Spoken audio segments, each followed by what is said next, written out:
कनाडाई विपक्षी अधिकारियों और विशेषज्ञों के अनुसार ईरान की इस्लामिक रेवोल्यूशनरी गार्ड कॉर्प्स या आईआरजीसी के लगभग 1000 पूर्व सदस्य पूरे देश में छिपे हो सकते हैं, जो न केवल कनाडा बल्कि संयुक्त राज्य अमेरिका के लिए भी खतरा पैदा कर सकते हैं।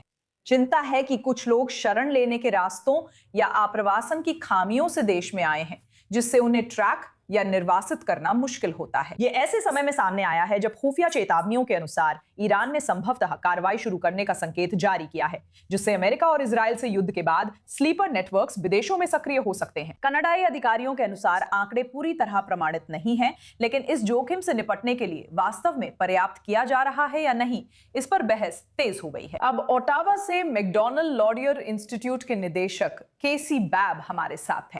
तो सबसे पहले ये अनुमान कितने विश्वसनीय है? कनाडा में आईआरजीसी से जुड़े लोगों की मौजूदगी के बारे में हमें क्या पता है? जी हाँ, सबसे पहले तो मुझे बुलाने के लिए धन्यवाद। मैंने इस पर दिसंबर में फ्री प्रेस में लिखा था। ऐसा पहले भी कई बार हुआ है। मैं बहुत विश्वसनीय लोगों से सुन रहा हूँ, पत्रकारों से, उन विशेषज्ञों से जिन्होंने अपना पूरा करियर ईरान का अध्ययन करने में बिताया है, विद्वानों से, राष्ट्रीय सुरक्षा विशेषज्ञों से, कि कनाडा में सैकड़ों पूर्व ईरानी अधिकारी, वरिष्ठ अधिकारी हैं, जिनमें से कुछ का संबंध सेना से है, कुछ का संबंध देश के परमाणु कार्यक्रम से है। यहाँ तक कि यहाँ ऐसे लोग भी रहे हैं जो पूर्व सर्वोच्च नेता के बहुत करीबी रहे हैं। तो ये यहाँ एक बहुत ही वास्तविक समस्या है। लोग अब इस बात को समझने लगे हैं, लेकिन यहाँ की ईरानी समुदाय, जिनमें से कई उस शासन के शिकार रहे हैं, वे इस मुद्दे को वाकई बहुत गहराई से महसूस कर रहे हैं। अधिकारी जब स्लीपर एजेंट्स की बात करते हैं तो व्यावहारिक तौर पर इसका असल मतलब क्या होता है? कनाडा में ईरानी प्रवासी समुदाय को इन संभावित नेटवर्क्स की सक्रियता को लेकर क्या चिंताएं हैं? हाँ, स्लीपर एजेंट्स या स्लीपर नेटवर्क्स के मामले में इस समय ये थोड़ा ज़्यादा अस्पष्ट है। हमने कनाडा में कई घटनाएं देखी हैं, जैसे कि सिनेगॉग्स पर फायरिंग, टोरंटो में अमेरिकी वाणिज्य दूतावास पर गोलीबारी।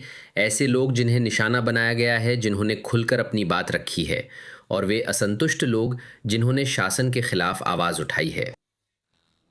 तो ये सब बातें हैं। ये कहना कि वे स्लीपर सेल्स या एजेंट्स हैं या नहीं, वाकई मुश्किल है। लेकिन हम ये ज़रूर जानते हैं, और कनाडा की सुरक्षा और खुफिया एजेंसी, हमारी मुख्य जासूसी एजेंसी सीसिस ने सार्वजनिक रूप से कहा है कि उन्होंने ईरान से जुड़े कनाडा में व्यक्तियों पर संभावित घातक हमलों को नाकाम किया है।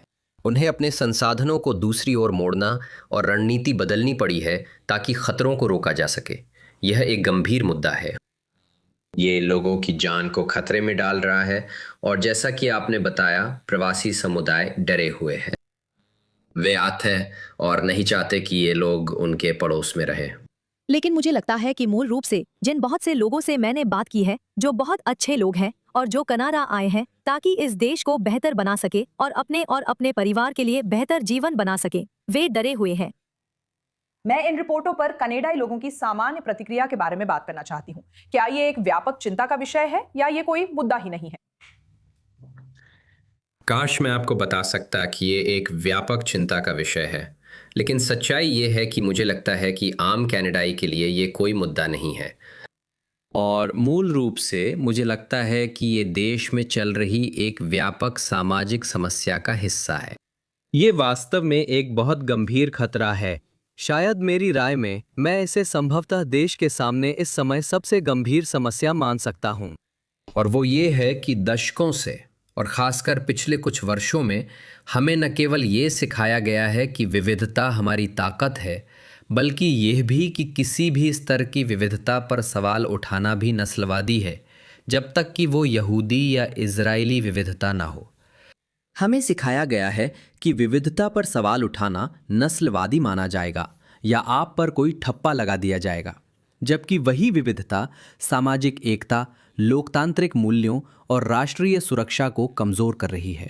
मेरी समझ से अगर हमें ये नुकसान रोकना है, और ये सिर्फ ईरानी अधिकारियों के कनाडा आने के मामले तक ही सीमित नहीं है, बल्कि इससे कहीं आगे की बात है।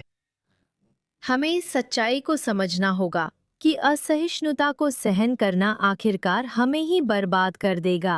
और मेरी नज़र में जब हम ईरानी अधिकारियों की बात कर रहे हैं तो ये मुद्दा इससे बहुत गहराई से जुड़ा हुआ है।